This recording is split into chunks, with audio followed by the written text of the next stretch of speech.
Chapter 10. It must have been around 5 o'clock in the morning when we found Heritage. His arms were practically falling off his body from gunshot wounds, but he was acting like he was just fine. So stoic, so brave. My brother. He knew violence all too well. My mother and I embraced him, trying not to hurt him with our grip. I asked the question I was afraid to hear him answer. Have you seen Dad and Alex? They had been living in the same tent with Heritage. I braced myself for his reply. Yes, he said. They are alive. My heart flooded with relief. I would get to see them, hug them again. Heritage had spotted them amid the chaos and confusion, but had lost them. And so we set out once again, searching the ghostly faces. It was light out when we found them, the sun rising slowly in a pale blue sky, casting a warm glow over the fields of sorrow and grief. I remember thinking, how dare the sun rise? As if it were any other day, after such a gruesome night. People all around us were weeping so loudly. It sounded like a choir, a chorus of tears. Oddly, Alex was wearing a sparkly red shirt designed for girls, and a too small pair of shorts for girls too. What are you wearing? I asked him. Where did you get those clothes? He explained that he had been sleeping in the nude when the killers attacked his tent, and he took off running, naked. No time to get dressed, he said. When he reached the farm fields, he said a family from a nearby home brought him the clothes to cover his body. My dad stood by his side, strong and tall. He had holes in the collar of his shirt from bullets. Even his belt strap had bullet holes, but no bullets had brought him down. I stared at the holes in his shirt collar, amazed. We all hugged again and again, holding one another tight. But the reunion felt strangely awkward too. We did not mention Deborah. I think everyone sensed that she was no longer with us, but no one could bear to say that she was gone. Dad looked like he was trying to hold himself together. Our lives would never be the same. Our Deborah was gone.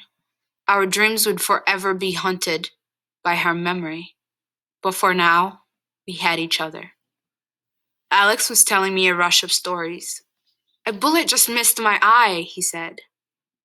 He described how a woman had been cooking in his tent when the killers came. While trying to escape, she stepped into the pot of scalding hot beans. Confused by the burning pain, she screamed, I've been shot! Alex called out to her, No, you haven't. Take your foot out of those beans. Just one more insane image from our night of hell. Officials from Burundi and the UN were finally arriving now. Buses were coming to bring people to the hospital. Mom refused to go to the hospital, despite the gunshot wound in her side. She said she would go later. For the time being, she wanted to stay with our family. And I'm sure she did not want to leave Deborah behind. We all stuck together, tired and broken. I found my cousin NJ. He had survived, but he had lost his mother and 2 little brothers. I don't know how he could handle losing so many family members in one night. I remember feeling that I wasn't entitled to cry because others had lost even more than I had. I learned that my friend Zirage had been killed. I would never see her face again. My friend Justine survived, and I saw her briefly, but we got separated, and it would be the last time I ever saw her. 2 of my closest childhood friends, gone from my life in a night. Angé and I sat together with his brother Desiree that morning, beside a fence near a highway, looking out over the eerie scene. For a long time, we didn't talk. We just stared in disbelief. Devastated people were scattered across the fields. Our friends, neighbors, and relatives facing unthinkable grief. Mothers were screaming and wailing at the thought of leaving their children's bodies behind. I saw a baby with full body burns. Children were wandering aimlessly, staring blankly, not yet old enough to grasp what had happened. Some had lost both of their parents. I had never seen people look so desperate. Mothers were lifeless. Their entire lives had been taken from them. None of us kids could understand what was going on. I had a sense of shock and confusion, jumbled emotions. We had seen the horror, but we couldn't understand it. We were so young, so confused, that NJ and I did what kids do. We teased Alex about the girl's clothes he was wearing. Nice outfit, I said. I asked my mom if NJ and Desiree would live with us now, since they had nowhere to go.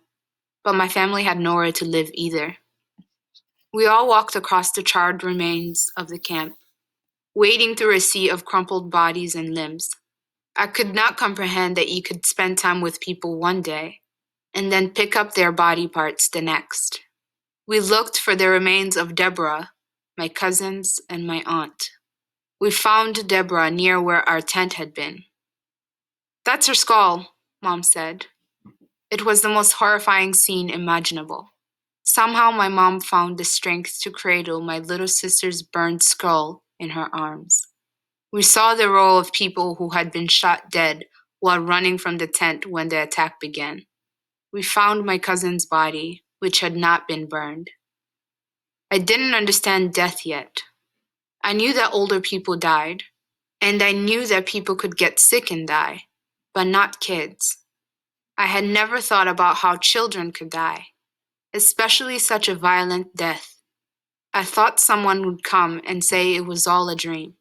I wanted to wake up from this nightmare.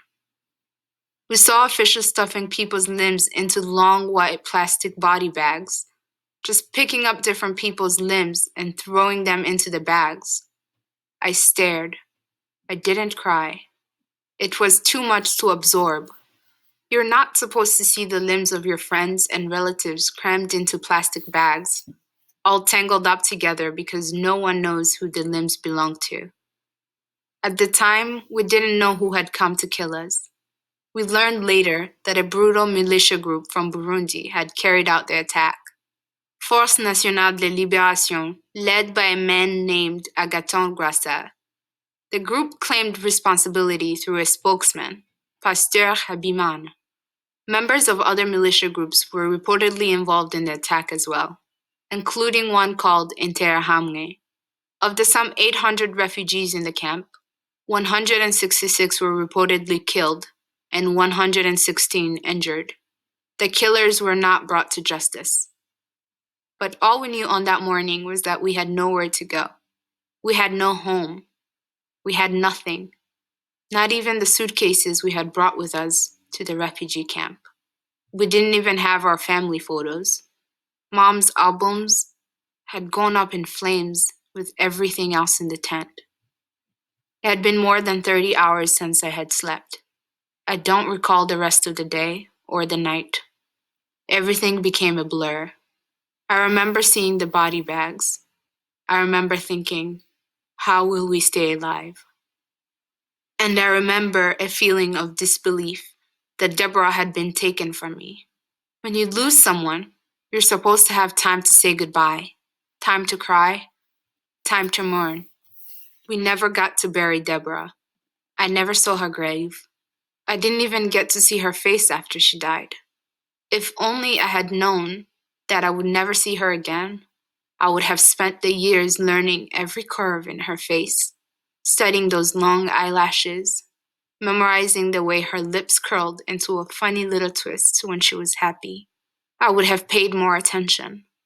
When I think of her infectious smile and those black curls and big dark eyes, I can't help but wonder what my baby sister would look like now. She would be 18 years old today if her life hadn't been cut short. Beauty like that was never meant to last in this cruel world. Sometimes I have a terrifying thought. What if I forget Deborah's face? The years take me further and further from her. I meet people who never knew she existed. I feel as if the older I get, the more I'm losing her. As a child, my future always had Deborah in it. The memories haunt me.